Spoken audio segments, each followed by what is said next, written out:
네, 안녕하세요. 안녕하세요. 일주일 만에 보니까 반갑나요? 자, 오늘 어디 379페이지 펴볼까요?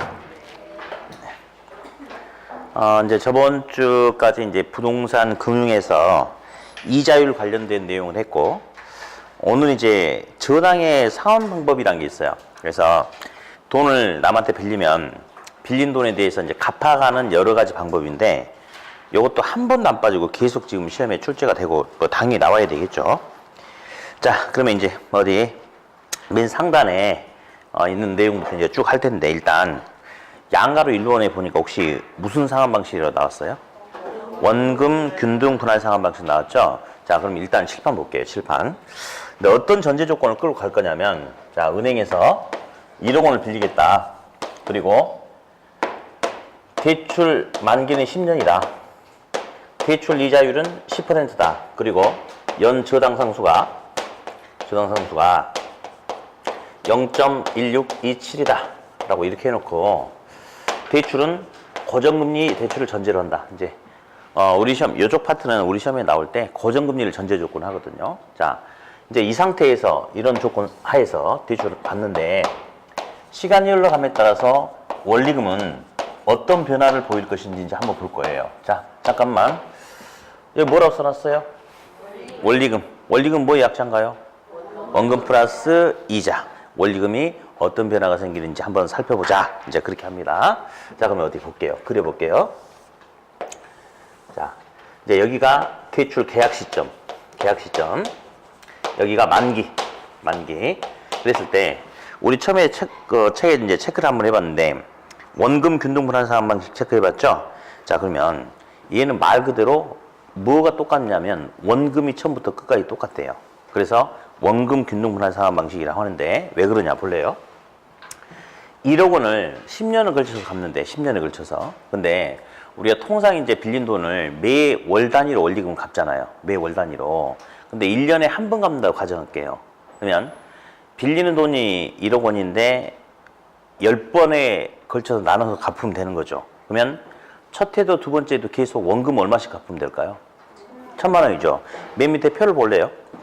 그 이제 표. 하단 법에 보니까 1회부터 10회까지 원금은 계속해서 1,000만 원 맞죠? 그래서 말 그대로 원금 균등 분할 상환 방식이다 라고 그렇게 이야기를 해요. 다시 그 제목에다 체감식이라고 다시 써보세요. 체감식. 자, 그러면 원금은 똑같이 갚는데 이제 이자를 한번 볼게요. 이자.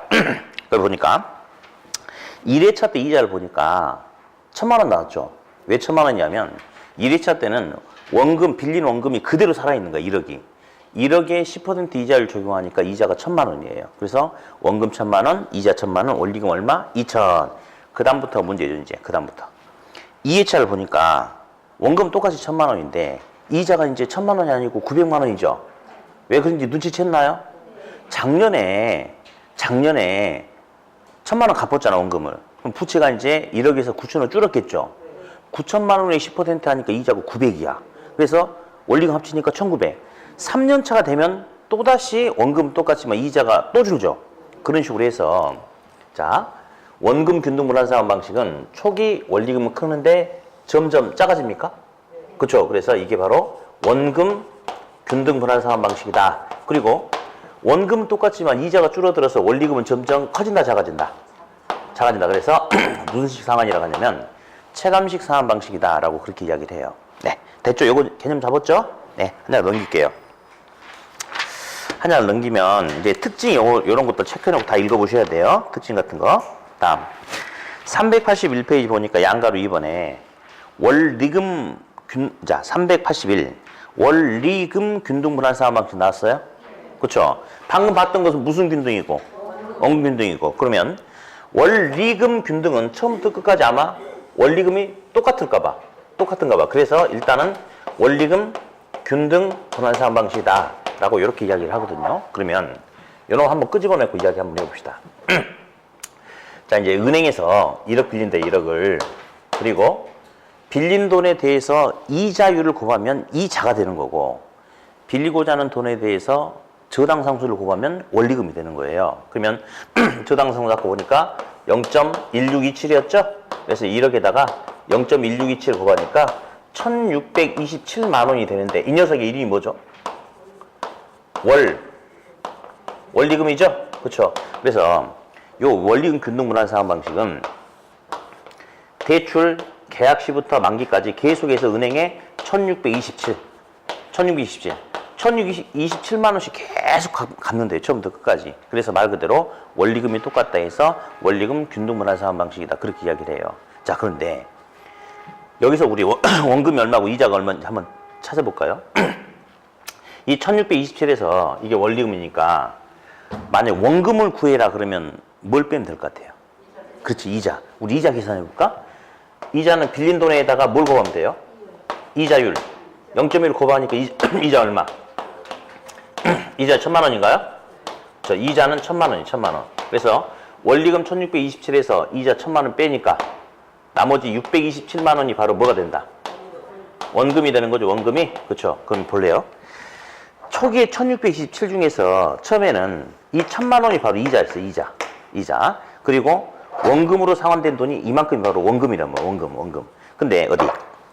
원리금은 똑같은데 시간이 가면 갈수록 이자가 차지하는 비중은 점점 커지겠어요, 작아지겠어요? 점점 작아지겠죠. 왜냐면 아까 우리가 이제 아까랑 개념이 똑같겠지. 왜냐면 대출 초기 원금 상환이 좀 적다 하더라도 어쨌든 원금을 갚아 나가는 거잖아요. 그러면 부채가 점점 감소하죠. 부채가 줄어들음에 따라서 이자는 점점 작아지겠죠. 그렇죠. 그래서 원리금은 똑같은데 그 원리금 중에서 이자가 차지한 비중은 점점 작아지고 원금이 차지한 비중은 점점 커지는 이런 구조가 된다. 그리고 참고로 아니 선생님 돈을 빌려서 갚으면 부채가 줄어야 되는데 왜 부채가 점점 커집니까? 그 말이 아니고요. 빌린 돈이 1억이다. 대출 기간이 총 10년이다. 10년. 그러면 처음에 원금을 조금 갚든 나중에 많이 갚든 아무튼 이렇게 빨간색 빗금치가 전부 합치면 얼마가 될까요? 갚아야 될 1억이 된다 이거죠. 근데 구조상 초기에는 이자 지불을 많이 해야 되다 보니까 원금 상환이 좀 적고 나중에 뒤로 가면 갈수록 이자가 줄어드니까 원금 상환 부분이 커진다. 이게 이런 구조예요, 이런 구조. 근데 이런 것도 종종 물어봅니다. 아무튼 원리금 균등분할 상환 방식도 이제 한번 정리해봤고요. 다음 한 놈 막둥이가 하나 더 있어. 근데 사실은 막둥이 걔보다 이 두 놈 직접 비교시키는 게 조금 더 비중이 커요. 그러면 일단은 우리 책 381페이지 보면요. 방가로 2번 특징 이런 거 다 읽어보셔야 됩니다. 네, 넘기세요. 반가로 3번 있죠. 382. 원금 균등분할 상환 방식과 원리금 균등분할 상환 방식 비교하는 거 보입니까? 보이죠? 별표 치세요. 별표. 반가로 3번에 요거 별표 치시라고. 하셨죠? 다음에 이제 어디? 우리 1회차 볼게요. 1회차. 1회차 때 원리금은 원금 균등은 아까 보니까 원금 1,000만 원, 이자 1,000만 원 해야죠. 요거 2,000만 원이었고요. 원리금 균등은 1,627만 원이었어요. 그러니까 당연히 1회차 때 원리금은 누가 더 크겠어요? 원금 균등이 더 크겠죠. 자, 근데 동그라미 2번. 1회차 때 이자의 크기는 둘이 똑같다. 맞을까요? 아까 우리 봤어요. 볼래요? 1회차 때는 아직 원금 상환이 전혀 이루어지지 않은 상태잖아요. 그러니까 원금 균등분할 상환 방식이든 원리금 균등분할 상환 방식이든 부채가 그대로 1억이 다 살아있지. 그러니까 1억에 10% 0.1 곱하니까 이자는 1,000만 원. 그러니까 여기서도 원금 균등도 원리금 균등도 1회차 때 이자는 모두 다 1,000만 원이 되겠죠? 그러니까 이건 똑같은 거지. 다음. 3번도 보시고 이제 4번, 5번이 있는데 4번은 묶어놓으세요. 4번, 5번. 어디? 4번은 두 번째 줄에 차입자에게 유리한 방식이다. 현금빈 칠해보고. 차입자에게 유리하다. 5번. 은행의 채무불이행 위험이 가장 낮은 방식이다. 형광펜 칠해보고요. 자, 이제 저랑 같이 볼게요. 자, 먼저 차입자 관점 이야기해볼게요. 차입자. 그리고 지금 제가 이야기하는 게 시험에서 원하는 모범 답안이에요. 지금 이야기하는 게. 차입자가 왜 돈 빌릴까요? 돈이 없으니까 빌리는 거지. 돈이 없어서 대출을 받아가지고 집을 사는데 대출 받자마자 첫 달부터 막 150, 200씩 이렇게 갚으라고 하면 너무 부담스럽잖아요. 그러면 차입자에게 유리하다라는 표현은 무슨 말을 의미하고 있냐면 돈을 빌려서 첫 달부터 너무 무리스럽게 많은 원리금을 갚아라 라고 강요하지 않는다 그 말이거든요. 그러면 둘 중에 대출 초기에 차입자에게 더 유리한 방식이 뭐죠? 원리금 균등이라고 이야기해야 돼요. 예? 그렇게 이야기하고 다시 두 번째, 은행 입장에서는 은행은 굉장히 보수적이어가지고 리스크를 가급적 안 따르려고 그래요. 그러니까 은행은 빌려준 돈을 좀 초기에 빨리빨리 안전하게 원금 회수가 이루어지는 것을 더 안전하다, 유리하다라고 하거든요. 그러면 둘 중에 대출 초기에 은행 입장에서 가장 채무 불이행의 위험이 적은 안전한 방식이 뭐죠? 원금 균등이죠. 그거 지금 이야기하고 있거든요. 그래서 그 정도 체크를 좀 하시면 되겠어요. 그리고 이제 하나만 더 여쭤볼게요. 이제 동그라미 3번에 있는 내용이긴 한데, 자, 칠판 한번 우리 봅시다, 그냥.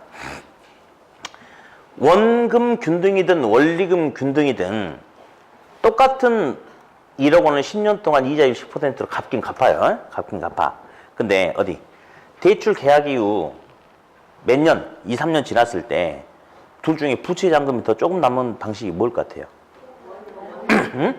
그래, 원금 균등이지. 왜냐면 더 많이 갚았으니까 그러겠지 뭐. 그러면 다시. 이자율이 똑같고 기간이 똑같은데 총 은행에 지불되는 총 이자 크기 누가 더 클 것 같아? 둘 중에. 그렇죠. 그렇죠. 왜냐면 얘는 이자율이 똑같다 하더라도 얘는 초반에 원금을 빨리빨리 갚아버리는 거잖아요. 그러니까 빚을 빨리빨리 떨어내는 거지. 그러니까 이자가 상대적으로 적은데 얘는 그래도 초반에 이자 중심으로 갚다 보니까 부채를 좀 안고 가고 있는 모습이죠. 그러니까 이자율이 명목상 이자율이 똑같다 하더라도 실제 지불하는 이자는 얘가 좀 더 클 수 있겠죠? 그래요. 다음 양가로서 한번 봅니다. 무슨 상환 방식 나왔어요? 밑줄 그어보세요. 점증식. 얘는 여기 잠깐 이거 보세요. 이거 무슨 식으로 나왔어요? 체감식이죠? 그러면 점증식을 체증식이라고 돼. 체증식 또는 점증식. 그러니까 얘는 보니까 대출 초기에 은행에 이렇게 지불하는 돈이 적죠. 가면 갈수록 점점 커지죠. 이게 바로 체증식 또는 점증식이다라고 하는데, 어떤 사람들이 주로 이용하냐면요. 저 밑에 특징 동그라미 1번을 보니까 대출 초기에 원리금 부담이 가장 적단 말이에요, 저게. 그래서 사회초년생, 신혼부부, 그리고 지금 현재는 소득이 크지 않은 미래 소득 증가율이 높은 차입자가 선호할 수 있는 유리할 수 있는 방식이 될 수 있겠죠. 예, 돈 빌리고 나서 처음부터 많은 돈을 갚으라고 압박하지 않으니까. 다음 한 장 더 넘기세요. 그런데 이제 동그라미 2번 이제 주지. 세상에는 공짜가 없어요. 얘 체증식 상환 방식 있잖아요. 처음에는 달콤해. 근데 나중에는 가오갑니다. 많은 돈을 내라고 하니까. 그럼 여기서 동그라미 2번 체크하고, 소득 증가율이 상환금의 증가율에 미치지 못할 경우에는, 자, 또 밑줄. 주택 보유 이전 기간이 긴 차입자 밑줄 그어보세요. 그런 사람들은 채무 불이행의 위험이 발생할 수 있다. 뭐 이렇게 나왔는데, 자, 제 말 들어봐요. 주택 보유 예전 기간이 길다는 것은 아주 안 좋은 소리예요. 현재 내가 집을 가지고 있는데 앞으로 몇 년 동안 집을 더 보유할 수 있느냐, 이런 의미가 아니고, 현재 나 집 없는데 앞으로 몇 년을 벌면 내 소득을 몇 년을 모으면 집을 장만할 수 있느냐, 그거거든요. 예를 들어서 갑돌이는 주택 보유 이전 기간이 5년이야. 대박이 대박. 소득이 빨리빨리 증가하니까 자기 소득을 5년만 모으면 집을 살 수 있을 정도로 소득이 빨리 증가한대요. 그럼 갑돌이 같은 경우는 소득이 이렇게 증가해버리니까 전혀 체증식 상환 방식을 이용한다 하더라도 문제가 돼야 한대. 안 됩니다. 근데 을돌이는 주택 보유 이전 기간이 50년이에요. 불쌍하죠.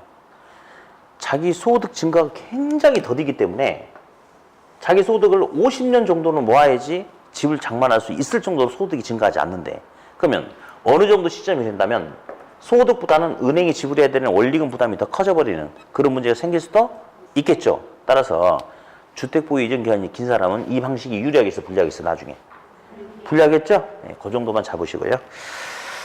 그러니까 오늘은 우리 좋은 소리 배웠다. 이제 혹시 이제 싸울 때 누구랑 싸우면 이 개 XX 이렇게 하지 마시고요. 이 주택 보유 예전 기간이 길로마 이렇게 써. 그러면 아니 근데 그런 욕이 참 좋은 게, 상대방한테 욕을 했잖아요. 이 주택 보유 예전 기간이 길로마. 네 아들도 너 닮아가지고 한 70년 걸리겠다. 뭐 저주에 가까운 소리죠.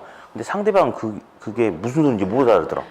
나는 막 욕을 하는데 상대방을 못 알아들으면 그처럼 더 통쾌할 데가 없잖아요. 그래서 앞으로 우리 학원에서 욕은 뭐다? 주택보유 예정 기간이 길로마 이렇게 네, 하면 되겠어요. 어디 우리 기출문제 밑에 이제 한번 풀어볼 텐데요. 자, 대출 상환 방식에 관한 설명으로 옳은 것을 모두 고른 것은 자 스톱. 박스 안에 지문이 몇 개가 들어있나요? 4개 있죠. 근데 지문 1번부터 5번까지 보니까 다 2개씩 들어가 있습니까? 초대박입니다. 이런 문제는 기억, 니은만 풀면 무조건 답이 나오게 돼 있어요. 우리 실제 시험이라고 생각하고 한번 해볼게요. 기억. 상환처태의 원리금 상환액은 원리금 균등분할 상환 방식이 원금 균등분할 상환 방식보다 크다. 맞아, 틀려? 틀렸죠? 그럼 기억이 들어가면 돼, 안 돼? 안 돼. 1, 2, 3번은 아웃이죠? 이제 4번, 5번이 있는데요. 딱 보니까 하나만 더 잡으면 돼요. 왜? 4번엔 니은이 있고 5번엔 니은이 없으니까 니은이 맞는지 틀린지만 잡으면 끝나는 거죠. 그렇게 실제 시험은 그렇게 푸셔야 돼요. 디귿, 니을 다 보는 거 아니에요? 니은 봅시다. 체증식 상환 방식의 경우 미래 소득이 감소할 것으로 예상되는 은퇴 예정자에게 적합하다. 말도 안 되는 소리 아닌가요, 지금? 틀렸죠? 그러니까 답은 그냥 디귿, 니을 맞아요? 네, 5번이죠. 디귿도 볼게요. 원금 균등분할 상환 방식의 경우 매기에 상환하는 원리금이 점차적으로 감소한다. 맞죠? 원금 균등은 원금은 똑같지만 이자가 줄어드니까 점점 체감 감소하는 거 맞고요. 리을. 원리금 균등분할 상환 방식의 경우 원리금은 똑같은데 매기 원리금 중에서 이자가 차지한 비율은 작아지고 원금이 차지한 부분은 점점 커지는 거 맞나요? 네. 맞죠? 그렇죠? 어디 하나 더 그냥 물어볼게요. 답은 5번인데 그러면 니은에 있는 미래 소득 감소가 예상되는 은퇴 예정자는 이 3가지 상환 방식 중에 무슨 방식이 어울릴 것 같아요? 하나도 어울리잖아요. 은퇴 예정자는 돈 빌리면 안 되고요. 그냥 현재 상태에서 그냥 그대로 딱 살고 마무리해야지 무슨 놈 돈 빌리려고 그래. 그래서 은퇴 예정자에게 적합한 대출 방식은 아무것도 없습니다. 아무것도 없어요. 네. 하나 있다. 좀 이따 주택연금. 뭐 주택연금은 괜찮지. 자, 일단은 386. 386페이지 보면 이제 양가로 5번에 대출심사가 있어요. 이제 어떻게 표현되든 무조건 이제 나오는 건데, 대출심사가 뭐냐면, 은행에 돈 좀 빌려주세요 라고 이제 대출 받으러 가요. 그러면 은행에서 무작정 빌려주는 게 아니고, 은행 자체적으로 대출심사 기준이 있어요. 거기 맞춰가지고 부합되면 돈 빌려주고, 그렇지 않으면 돈을 안 빌려준다. 이런 개념인데, 대출 받으러 한번 가볼게요. 갑돌이가 자기 부동산을 은행에 담보로 잡히고 돈을 빌리려고 하는데 갑돌이의 연간 소득도 필요하대요. 그래서 일단 맨 밑에 동그라미 디귿 보니까 LTV 나왔습니까? 체크하세요. LTV. LTV가 대부비율이에요. 네, 386. LTV가 뭐라고요? 대부비율. 자, LTV 형광펜. LTV는 차입자의 소득과 무관하고 또 형광펜. 담보부동산의 자산 가치를 기준으로 결정. 일단 형광펜. 자, 무슨 말인지 볼게요. 은행의 대부비율 기준이 50%. 그러니까 은행은 부동산 담보가치 대비 최대한 50%까지만 돈을 빌려주겠대. 만약 차입자가 1억 빌려주세요, 1억 좀 대출해 주세요 라고 하려면 최소한 담보주택으로 잡힌 주택은 얼마 이상 돼야 된다, 가격이? 2억 이상 돼야 된다 이거죠? 그런 개념. 그래서 자, 볼게요. 부동산 가격 2억 원이다. 그러면 50%니까 1억만 대출 가능하다. 다시. 부동산 가격이 4억 원이다. 그럼 얼마가 대출이 가능하다? 2억 대출 가능하다. 이게 LTV야. 그러면 LTV는 차입자 소득이 많냐 적냐 이런 거 안 봐. 안 보고 오로지 딱 뭐만 가지고. 담보부동산의 가치가 크냐 작냐 거기에 따라서 대부 금액을 결정하죠. 예, 중요한 소리예요. 체크했죠? 다시 오른쪽 보라. 동그라미 디귿 봐요. 디귿. 동그라미 디귿 또 찾았어요. 오른쪽 체크. 네, 387페이지 하고 있죠. 네, 디귿. 자, DTI라는 게 있어요. DTI 저 형광펜 칠해 놓으세요. DTI는 뭐냐면요. DTI는 개인의 소득을 기준으로 은행에 갚아 나가야 될 원리금의 크기를 보여주는 게 DTI입니다. 자, 이 DTI는 LTV 담으로 추가 규제할 때 써먹는 거거든요. 정부가 이 DTI를 왜 적용하냐면 대출을 자기가 받아가지고 빌린 돈에 대한 원리금을 갚는다. 뭐 그걸 가지고 뭐라고 하고 싶진 않아. 근데 이제 정부 입장에서는 그러니까 자기 소득은 얼마 되지도 않는데 무리하게 대출을 막 이렇게 받아가지고 집을 막 사버리고 우리 과거에 노무현 정부 때 이게 나왔잖아. 그죠? 근데 그 당시 전국에 어떤 일이 있었냐면 DTI 규제하기 직전에 전국에 막 그 강남에 30대 여성 그 무속인이 있었대요. 무당. 근데 거기는 전국에 집이 1000몇백 채를 갖고 있고 막 그랬잖아요. 막 전국에. 뭐 하고 있나 모르겠네. 아무튼 그래요. 그래가지고 그런 사람이 너무 많았다 이거지. 그래서 대출을 받더라도 자기 소득에서 원리금을 갚을 정도까지만 받고 아니면 이제 안 된대요. 그래서 예를 들어서 DTI를 30%까지만 규제를 하겠대. 그러면 연소득이 1000만 원인 사람은 돈 빌려서 갚는데 연간 갚아 나가야 될 원리금이 얼마를 넘어서는 안 된다. 300만 원을 넘어서는 안 된다. 그러니까 네가 소득으로 갚을 수 있는 정도까지만 돈 빌려지 무리하게 빌려서는 안 된다라고 규제한 거예요. 그래서 다시 체크. DTI 색깔 칠했죠? DTI는 담보부동산의 가치가 크냐 작냐 이것과 무관하게 또 색깔 칠해. 차입자 뭘 기준으로? 소득 수준을 기준으로 대출 가능한 금액 결정. 이렇게. 이거 중요한 소리예요. LTV는 부동산의 자산 가치를 기준으로 대출 가능한 금액을 결정하고 DTI는 뭘 기준으로? 차입자 소득을 기준으로 관다. 그렇게. 그쪽에 있는 그 계산 문제는 아직은 풀기에 좀 적당하지 않은 시기니까 가만 놔두면 되겠고요. 놔두세요. 이제 389. 양가로 6번에 보니까 주택연금 나오죠. 주택연금. 그죠? 그거 한번 볼까요? 어디? 주택연금. 칠판 주목하세요. 주택연금은 다른 말로 역모기지론이라고 해요. 자, 일단 용어를 보니까요. 주택연금은 주택을 이용해서 아마 연금을 받나 봐요. 그러니까 뭐 주택연금이라고 했겠지. 용어가 그냥 나오질 않았으니까. 그래서 주택을 이용해서 연금을 받을 수 있다 해서 주택연금이라고 하는데 한번 연금 받아볼게요. 자, 이 주택이 이렇게 있는데 갑이란 분 여기 살고 계세요. 근데 이분이 연세가 이제 60세가 이렇게 되셨나 봐. 만 60세가. 그럼 이제 직장 생활을 이제 그만한다 이거죠. 은퇴한다 이겁니다. 그래서 직장 생활을 은퇴하면 이제 정기적인 안정적인 소득이 안 나오잖아요. 그래서 자기 살고 있는 주택을 은행에 담보로 잡혀요. 담보로.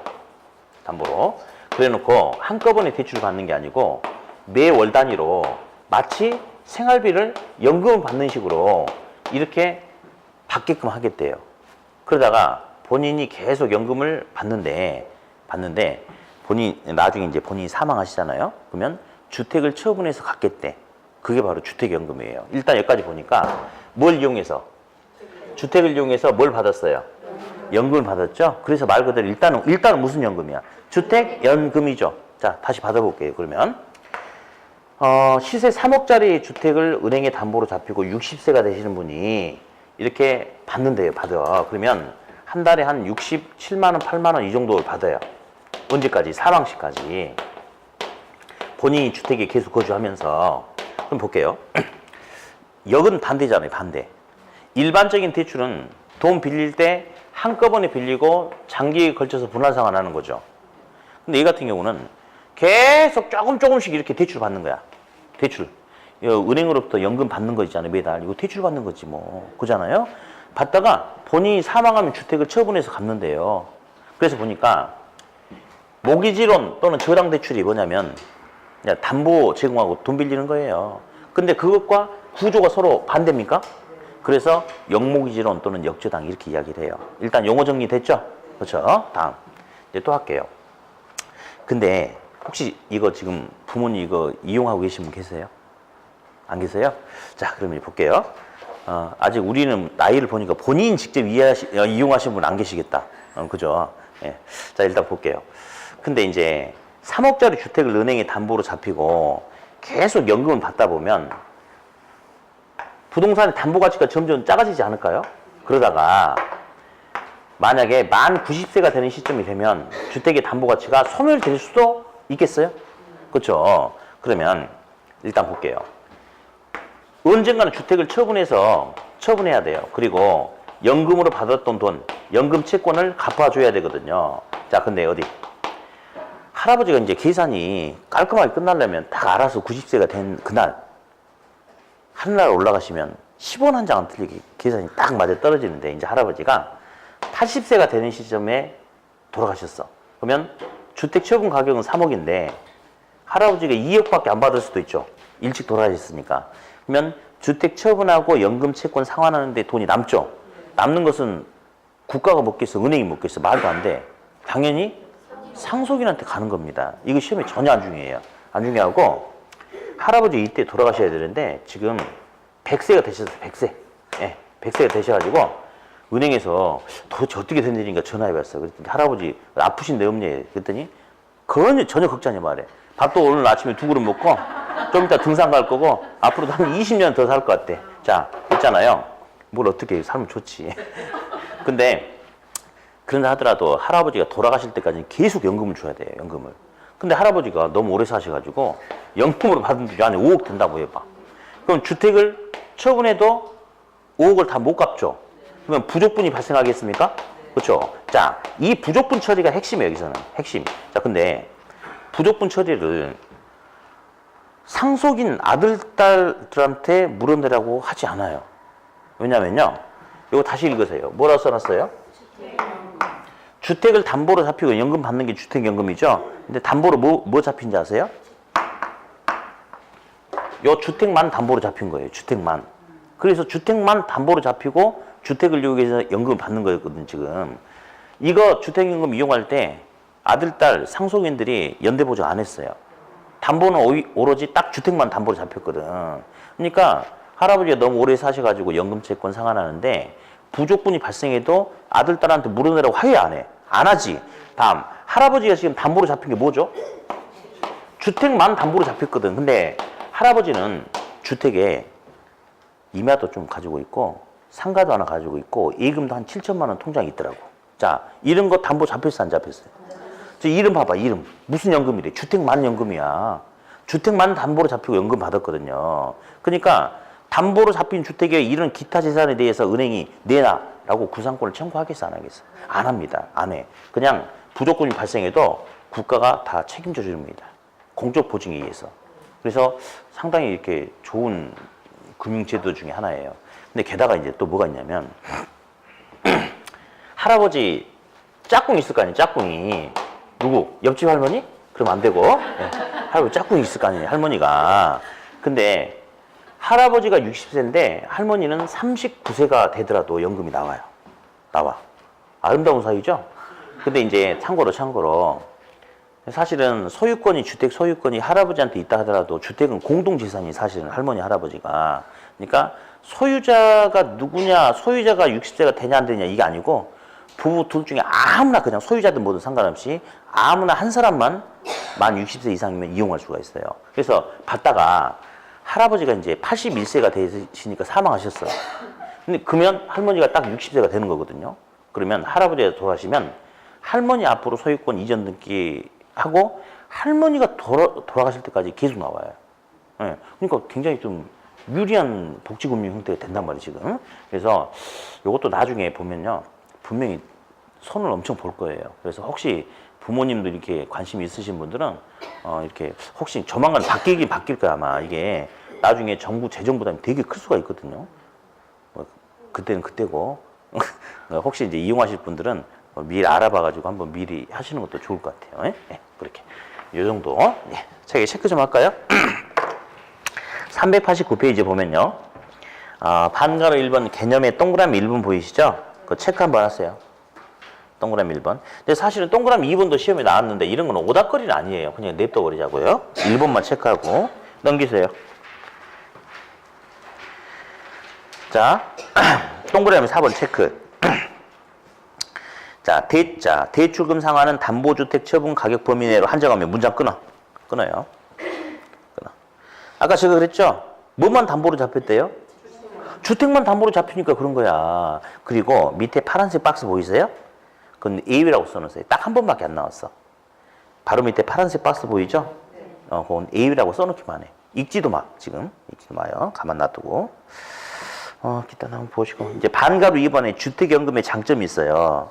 거기다가는 화살표 써놓고 어르신들 대상이라고 써봐요. 어르신들 대상. 제목은 다 밑줄 그어놓고 읽어보는데 암기를 억지로 하려 하지 마세요. 어르신 걱정하지 말고 평생 거주하세요. 평생 돈 드리도록 책임져 드릴게요. 혹시 그 연금 받는 은행이 부도가 난다 하더라도 아무 걱정 마세요. 다른 은행 지정해서 돈 받게 해드릴게요. 국가가 보증한대. 합리적인 상속이래. 오른쪽에 보니까요. 첫 번째 말고 두 번째 거. 주택 처분 금액이 연금 지급 총액보다 적대. 그러니까 화살표. 부족분이라고 보이세요? 남는 부분 중요하지도 않아. 현금비 7에 부족분이다. 부족분에 대해서는 채무자에게 별도로 청구하지 않음. 맨 위에 표 부족분이라고 나온 거 있죠? 그렇죠? 왜 그런지 알죠? 그러니까 처음에 용어 정리를 잘하란 말이야. 이게 무슨 연금이래요? 어디 있어? 주택연금이니까 봐봐요. 주택만 담보로 잡히고 연금을 받는 거예요. 주택만 담보로 잡히는 거. 그러니까 만약에 주택 처분 가격으로 연금 채권 상환하는데 부족분이 발생해도 상속인한테 물어내라고 안 하죠. 주택만 담보로 잡혔으니까. 그리고 기타 재산에 대해서 구상권을 행사하지도 않죠. 왜? 무슨 연금입니까? 주택만 담보로 잡은 연금이니까 그런 거죠. 그 개념을 좀 알아두시고. 동그라미 4번 세제 혜택도 있다. 뭐 그 정도만 대충 보시면 되겠어요. 지금은. 나머지는 손대지 마시고. 394. 394. 자, 방가루 1번에 보금자리론 기본형 보이세요? 딱 두 개만 체크할게요. 나머지는 보지 말고. 대출 조건에 보니까 동그라미 기억에 금리 땡땡 실행일부터 만기까지 무슨 금리? 고정금리 형광펜. 고정금리 형광펜. 다음 리을 대출기간 10, 15, 20, 30년 나왔죠? 최저에다가 색깔 칠해봐. 최저. 어디에 칠했어요? 그래. 최저 10년이래요. 최장 30년이고. 최저가 중요해. 왜냐면 우리 지금 여기 나오는 보험자료는 있잖아요. 대출기간이 최저 10년인 고정금리 대출이거든요. 근데 막 은행에 전에 시험에 3년에서 5년짜리 단기 대출, 7년짜리 중기 대출 막 이런 거짓말이 몇 번 나왔어요. 자, 우리가 지금 다루고자 하는 보금자리론 기본형은 최저 대출기간 몇 년? 10년 이상.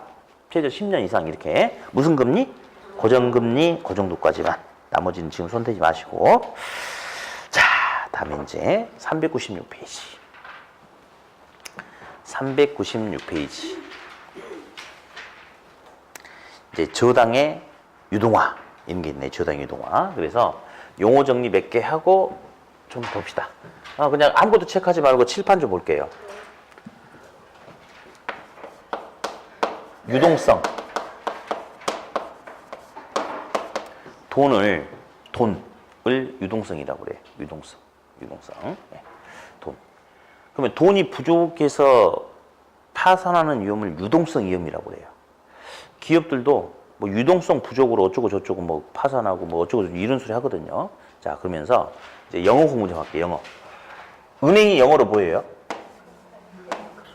혀는 꼬지 말고 이야기해. 그냥 뱅크죠, 뱅크. 그냥 뱅크 하면 되지. 뱅크. 발음도 안 좋구만. 자, 볼게요. 근데 이제 우리 동네에 A라는 저축은행이 있었어요. 근데 K은행, W은행, N은행 있는데 W가 뭐야? 오, N은 뭐예요? 그래, 그만해 이제. 그럼 이제 요 은행은 예금 금리가 한 1점, 요즘 예금 금리 얼마나 되나요? 1.3? 1.4? 거의 별로 없죠. 그죠? 그럼 이제 예대 마진은 저번 주 알려드렸어요. 그죠? 자, 그러면 이것밖에 안 준대요. 근데 우리 동네 A 저축은행은 예금을 3.75%를 준대요. 그러니까 여기다 안 넣고 저기다 배가 넘으니까 저기에 넣었대. 그래서 갑돌이가 여기다 예금을 한 거예요. 제가 뭐라고 그랬어요? 야, 아이씨, 큰은행 놔두고 왜 코딱지만한 은행에다 예금을 가입했냐 했더니 갑돌이가 자기도 그건 아는데 큰은행은 돈 이만큼밖에 안 주고 얘는 은행이 코딱지만 해도 이자를 많이 준대. 그래서 여기다 넣었대요. 자, 그래서 아침 밥 먹고 있는데 이제 A저축은행에 뭐 문제가 좀 생겼더라고. 뭐 임원이 뭐 돈 받아먹고 뭐 불법으로 대출을 해줘가지고 그 돈 회수하지 못해서 뭐 어쩌고저쩌고 막 좀 복잡한 뉴스 막 나온 거예요. 그러니까 갑돌이 밥 먹다가 갑자기 이러다가 은행 영업정지 맞으면 내가 맡겨놓은 돈 다 못 찾는 그런 불상사가 생길지도 모르겠다라는 생각이 든 거예요. 그래서 다른 놈이 돈 찾으러 오기 전에 은행에 세워라 내워라 걸어가면 돼, 안 돼? 뛰는 걸 영어로 뭐라고 해? run. 예. 은행에 뛰어가야 돼, 이제. 뛰어가야 돼. 근데 이제 문제는 갑돌이만 그 뉴스를 보는 게 아니고 다른 예금 가입자들이 다 그 뉴스를 봤겠죠. 그러면 이제 이런 게 있어요. 이 A저축은행이 예금 가입자로부터 1,000억 원의 자금을 수신받았대요. 그러면 당연히 우리가 저번 주 이제 마지막 시간에 A대 마진 이야기하면서 은행은 돈 장사를 해야 되니까 이 돈 가지고 돈을 필요로 하는 사람 찾아서 계속 대출을 발생시켜야 되거든요. 근데 이제 또 이게 있어요. 예금 가입자가 맡긴 예금을 찾으러 언제든지 올지도 모르잖아요. 근데 만약 예금 가입자가 A저축은행 가서 내가 예금한 돈 내놔 라고 했더니 A저축은행에서 없어. 그런데요. 왜? 했더니 네가 예금한 돈 그 딴 놈한테 10년 만기로 장기 대출 깔아놔가지고 없으니까 10년 후에 찾으라. 이러면 돼, 안 돼? 안 돼. 언제든지 예금 가입자가 자기가 예금한 돈을 찾으러 오면 그에 대한 돈을 줘야 돼요. 그래서 중앙은행에서 예금 지급 준비율을 통제를 해요. 예를 들어서 10%를 하십시다. 그러면 1,000억 중에 100억 원은 대출해주면 돼, 안 돼? 안 돼. 갖고 있어야 되는 거예요. 그러면 은행이 가지고 있는 돈은 상대적으로 적을 거 아니에요. 근데 동시에 여러 명의 예금 가입자들이 내가 예금한 돈 내라 라고 동시에 찾아와 버리면 은행이 돈을 다 줄 수 있어요, 없어요? 없죠. 그러면 결국은 예금 지급이 제대로 안 돼가지고 지급이 중단돼서 샷단 내리고 영업정지, 퇴출 당할 수도 있겠네. 왜 그런지 아세요? 유동성이 부족하니까 이런 위험이 생긴대요. 그걸 갖다가 유동성 위험이다라고 이야기해요. 뭐라고 한다? 유동성 위험이다. 네, 그러면 딱 한마디만 듣고 이제 쉬었다 할 거예요. 한마디만 듣고. 자, 책에다 제가 체크해 드릴게요. 은행이 예금 가입자가 은행에 1,000억 원의 예금을 했대요. 그러면 이 돈 가지고 이제 대출을 끊임없이 발생시켜야 되겠죠. 그래서 어떤 놈한테는 1억 빌려주고 또 어떤 놈한테는 3억 빌려주고 어떤 놈 2억 빌려주고 이렇게 대출을 깔아. 그러면 차입자로부터 저당을 설정받겠죠. 이렇게 설정받아가지고 이렇게 저당권을 은행이 가지고 있대요. 그러면 이걸 가지고 있으면 차입자가 또박또박 은행한테 5% 이자율로 원리금을 갚아준다 이렇게. 자, 근데 은행이 막 대출 깔다 보니까 여유 자금이 부족해질 수가 있겠습니까? 그렇죠. 그럼 이제 어떻게 하느냐? 이 저당권을 다시 투자자에게 매각을 한대요. 매각을 한대. 그러면 최초 차입자가 갚는 원리금이 흘러 누구한테 들어가냐면 투자자한테 이렇게 들어갈 수 있겠습니까? 그렇죠. 그러면 투자 자금이 다시 은행에 들어온대. 그러면 은행은 돈이 없다가 다시 돈이 들어왔죠. 그렇죠. 그걸 갖다가 이렇게 이야기해요. 이걸 갖다가 유동화라고 하거든요. 저당권을 내돌려서 현금화 시키는 거. 그러면 이런 유동화를 통해서 은행에 돈이 계속 들어오죠. 유동성이 증가한다라고 할 것 같아? 감소한다라고 할 것 같아?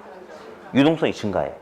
그러면 계속 현금화 시킬 수 있으니까 돈이 부족해가지고 파산할 수 있는 유동성 위험은 증가하겠어요? 감소하겠어요? 감소하죠. 딱 그것만 나옵니다. 그것만. 그래서 책에다 그거 체크하고 이제 휴식할 거예요. 399 가보세요. 399 거기 가보니까 주택저당채권 유동화 제도 보이시죠? 그 밑에 반가로 2번 보이죠? 동그라미 1번 별표. 자, 잠깐 기다려봐 이제. 자, 색깔펜 준비하고. 금융기관은 보유하고 있는 주택담보대출 채권을 유동화하여 자금을 조달할 수 있으므로, 자, 형광펜. 은행의 유동성이 증가. 당연하죠. 그러니까 옆에 또 뭐 또 칠해야 될 것 같아. 유동성 위험은 감소. 예. 증가, 감소 거기서만 오답이 나오니까 그거 좀 더 신경 쓰시고. 동그라미 2번도 그냥 체크해놓고 보세요. 그 밑에 있는 기역, 니은, 디귿도 마찬가지. 그 밑에 기역, 니은, 디귿. 그리고 동그라미 3번도 4번도 다 시험에 나왔다는 소리거든요. 그러니까 3번, 4번도 일단 체크하고요. 3번, 4번도. 그리고 이제 잠깐 볼게요. 왜 은행이 유동화 시킨지 아세요? 만약에 은행이 충분하게 많은 돈을 가지고 있으면 재원이라고 그래요. 돈을 가지고 있으면 유동화 시킬 이유가 있어요, 없어요? 없지 뭐. 근데 은행이 이제 충분한 무한정 많은 재원이 없고 한정된 재원이 있으니까 유동화를 시키는 거고. 다음, 은행이 돈 빌려달라고 하면 왜 대출 심사를 까탈스럽게 한지 아세요? 은행도 돈 빌려주고 나서 원리금 받아야 되는데 차입자가 연체하고 그러면 짜증나잖아요. 그렇죠? 그러니까 안전한 상태를 유지하려고 돈줄이 막히지 않는 상황을 유지하려고 차입자가 돈 빌리러 오면 까탈스럽게 해요. 근데 만약에 대출해주고 설정받은 저당권을 가지고 있다가 원리금 받다가 돈이 부족하면 저당권 팔아버리고 돈 받고 그 돈 가지고 또 대출 갈고 이런 유동화를 언제든지 자유롭게 할 수 있다면 은행이 굳이 차입자가 돈 빌려달라고 할 때 대출을 까탈스럽게 하지 않을 것 같아요. 그렇죠? 그러면 유동화가 정착됨에 따라서 차입자에게 더 많은 자금을 제공할 수도 있다. 이런 표현도 괜찮겠군요. 그렇죠? 아무튼 그래요. 자, 이렇게 정리해놓고 이제 401페이지 안가로 2번은 조금 이따 할 거고요.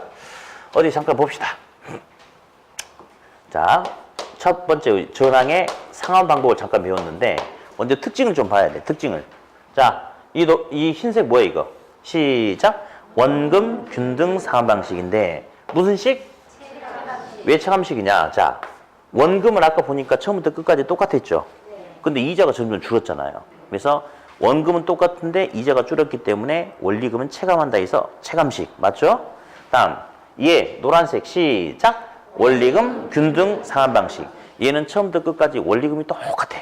그래서 원리금 균등인데 원리금 똑같은데 똑같은 원리금인데 그중에서 초기에는 뭐가 차지한 비중이 컸다? 이자. 원금이 적었죠?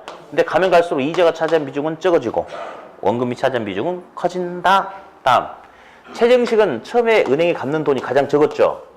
가면 갈수록 많아지는 거죠? 그래서 지금 당장은 집을 사기 위해서 대출을 받긴 받는데 지금 당장은 대출 받은 돈에 대해서 많은 원리금을 상환할 능력이 안 되는 사회초년생, 이렇게 신혼부부 이런 사람들이 주로 이용할 수 있고 아까 요거 알려드렸죠. 이런 씨 하지 말고 뭐라 그랬지?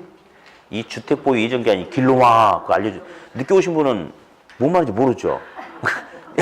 아까 일찍 온 사람 알죠? 뭔 말인지. 그래서 그 재수없는 소리 주택보유 예정기간이 길다 이건 안 좋다고 그랬어요. 알아두시고요. 다음, 자, 대부비율은 부동산의 뭘 기준으로? 자산가치, 담보 가격을 기준으로 대출 금액이 결정되고 DTI는 차입자의 뭘 기준으로? 차입자의 소득을 기준으로 대출 가능한 금액이 결정이 된다. 다음, 주택연금에서 핵심 용어 정리 먼저 해요. 용어 정리 먼저. 주택을 이용해서 연금 받는 거죠. 근데 연금을 받기 위해서 담보로 잡힌 놈이 뭐만 담보로 잡혔어? 주택만 담보로 잡혔죠. 그래서 주택만 담보로 잡혔기 때문에 나중에 할아버지가 너무 오래 사셔가지고 집 팔았을 때 처분 가격이 3억인데 은행이 갚아야 될 연금 채권이 5억이다. 부족분이 발생해도 자, 뭐만 담보로 잡혔다고요? 분명히 주택만 담보로 잡혔기 때문에 부족분이 발생해도 상속인들 아들, 딸들이 연대보증 안 했죠? 그러면 상속인한테 물어내라고 하면 돼, 안 돼? 안 돼. 다음, 주택만 담보로 잡혔기 때문에 주택의 기타 재산에 대해서도 은행이 내놓으라고 하면 돼, 안 돼? 안 돼. 그게 가장 중요한 핵심이라고 그랬죠? 네. 다음에 이제 유동화. 유동화를 통해서 저당권을 내돌려서 현금화시키기 때문에 은행의 유동성은 뭐하고? 증가하고 유동성이 증가함에 따라서 돈이 부족해서 파산할 수 있는 유동성 위험은 감소한다. 그렇게. 네. 잠깐 쉬시겠다 하죠?